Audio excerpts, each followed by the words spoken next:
Dios los bendiga, hermanos. Hoy vamos a leer Proverbios capítulo 12, versículos 18 al 27, Juan capítulo 11, versículos 45 al 57, Juan capítulo 12, versículos 1 al 11, Primero de Samuel 5, 6 y 7.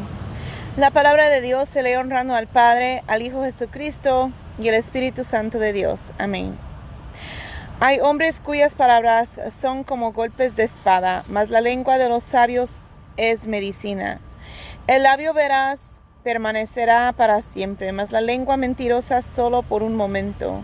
Engaño hay en el corazón de los que piensan el mal, pero alegría en el de los que piensan el bien. Ninguna adversidad acontecerá al justo, mas los impíos serán colmados de males. Los labios mentirosos son abominación a Jehová, pero los que hacen verdad son su contentamiento. El hombre cuerdo encubre su saber, mas el corazón de los necios publica la necedad. La mano de los diligentes señoreará, mas la negligencia será tributaria. La congoja en el corazón del hombre lo abate, mas la buena palabra lo alegra. El justo sirve de guía a su prójimo, mas el camino de los impíos les hace errar. El indolente ni aún asará lo que ha cazado, pero a ver precio del hombre es la diligencia. Juan. Entonces muchos de los judíos que habían venido para acompañar a María y vieron lo que hizo Jesús, creyeron en él. Pero algunos de ellos fueron a los fariseos y les dijeron lo que Jesús había hecho. Entonces los principales sacerdotes y los fariseos reunieron el concilio y dijeron: ¿qué haremos? Porque este hombre hace muchas señales. Si le dejamos así, todos creerán en él. Y vendrán los romanos y destruirán nuestro lugar santo y nuestra nación. Entonces Caifás, uno de ellos, sumo sacerdote aquel año, les dijo: vosotros no sabéis nada, ni pensáis que nos conviene que un hombre muera por el pueblo, y no que toda la nación perezca.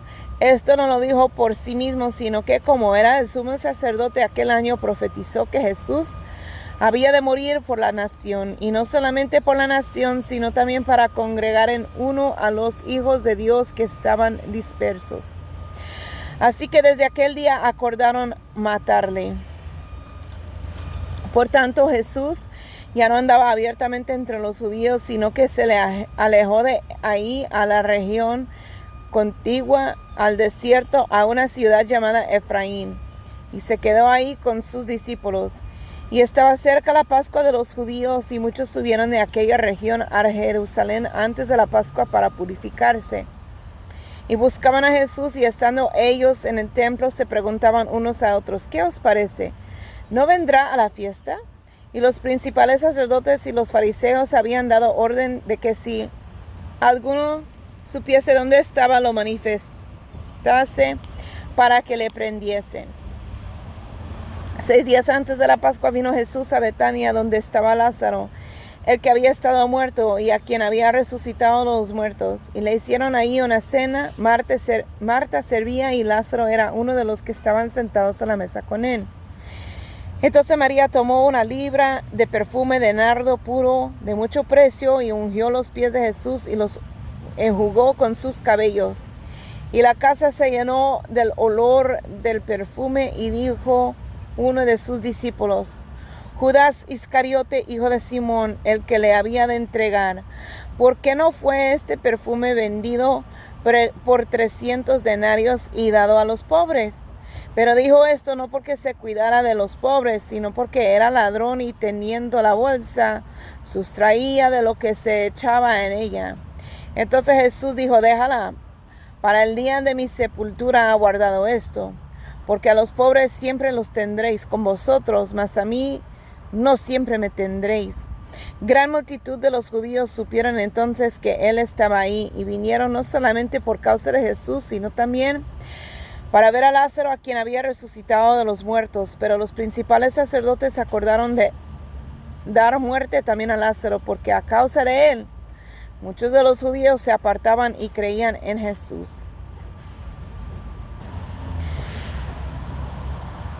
Primera de Samuel. Cuando los filisteos capturaron el arca de Dios, la llevaron desde Eben-Ezer a Asdod. Y tomaron los filisteos el arca de Dios y la metieron en la casa de Dagón.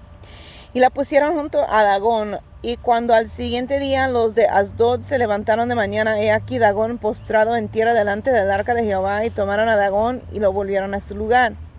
Y volviéndose a levantar de mañana del siguiente día, he aquí que Dagón había caído postrado en tierra delante del arca de Jehová.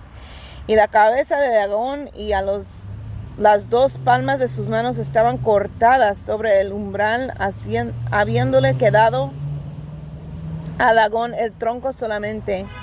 Por esta causa los sacerdotes de Dagón y todos los que entran en el templo de Dagón no pisan el umbral de Dagón en Asdod hasta hoy.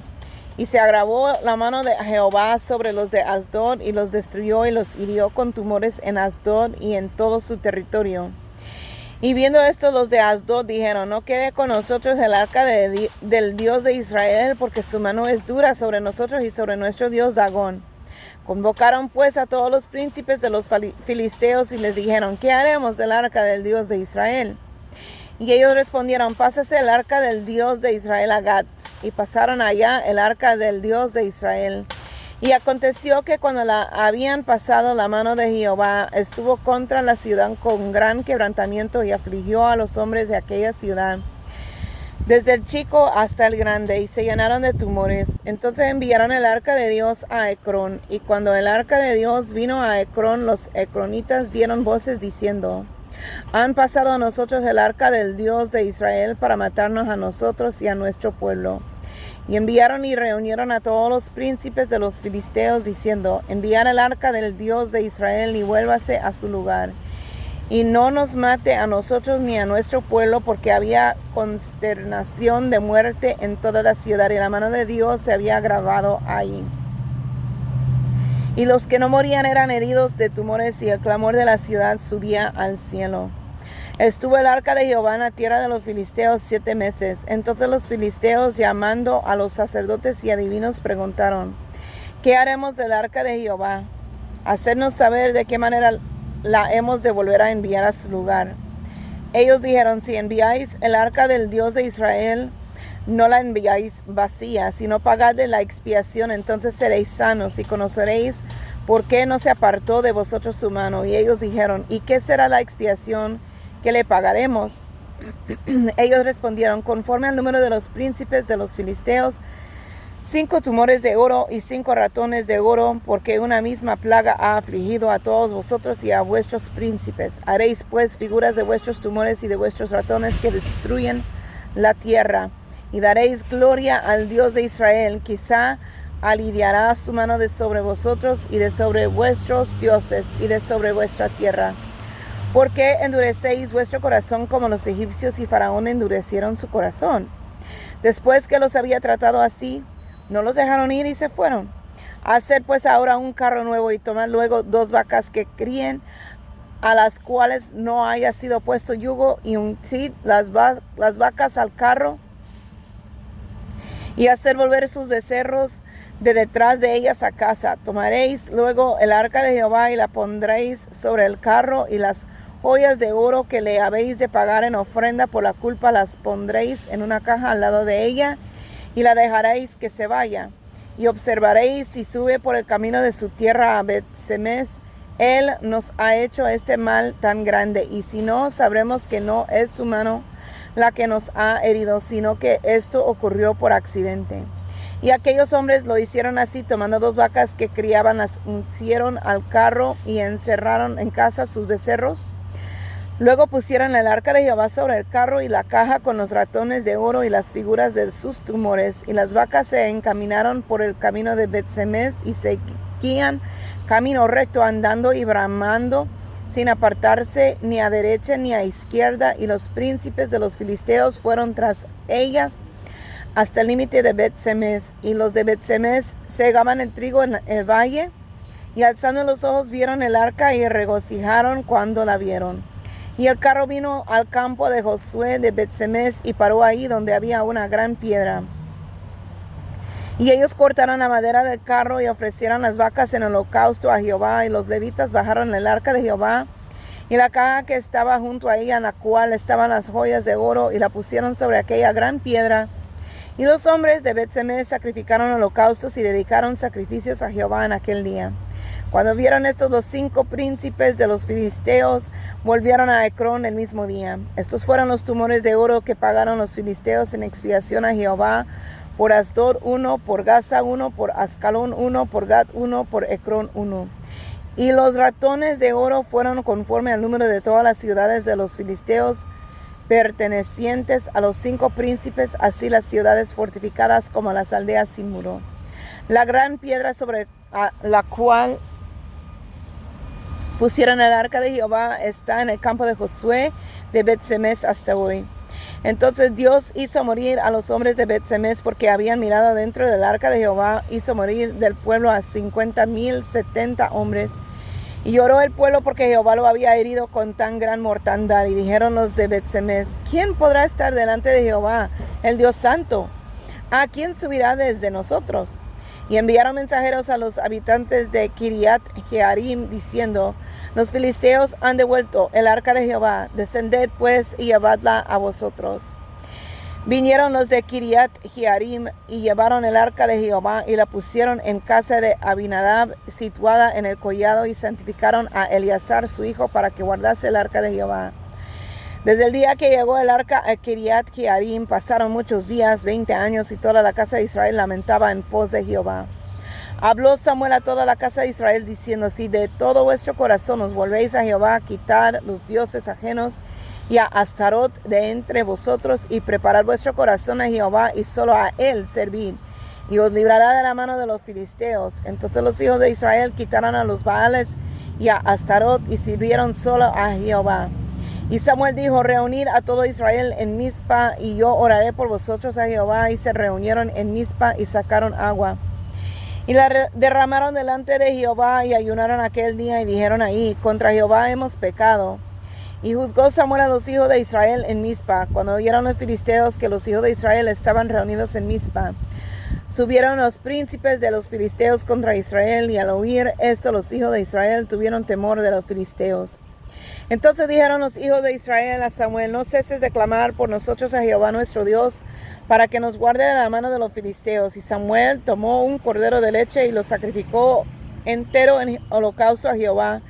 Y clamó Samuel a Jehová por Israel, y Jehová le oyó. Y aconteció que mientras Samuel sacrificaba el holocausto, los filisteos llegaron para pelear con los hijos de Israel. Mas Jehová tronó aquel día con gran estruendo sobre los filisteos y los atemorizó, y fueron vencidos delante de Israel. Y saliendo los hijos de Israel de Mizpa, siguieron los filisteos, hiriéndolos hasta abajo de Bet-car.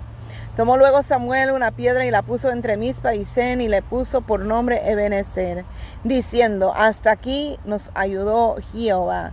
Así fueron sometidos los filisteos, y no volvieron más a entrar en el territorio de Israel. Y la mano de Jehová estuvo contra los filisteos todos los días de Samuel. Y fueron restituidas a los hijos de Israel las ciudades que los filisteos habían tomado a los israelitas desde Ecrón hasta Gat. E Israel libró su territorio de mano de los filisteos, y hubo paz entre Israel y el amorreo. Y juzgó Samuel a Israel todo el tiempo que vivió, y todos los años iba y daba vuelta a Betel, y a Gilgal y a Mizpa, y juzgaba a Israel en todos estos lugares. Después volvía a Ramá, porque ahí estaba su casa, y ahí juzgaba a Israel, y edificó ahí un altar a Jehová. Hermanos, ponga su comentario si ha visto este video hasta el final, para que reciba su certificado al final del año, verificando que usted ha leído la Biblia en un año. Dios los bendiga.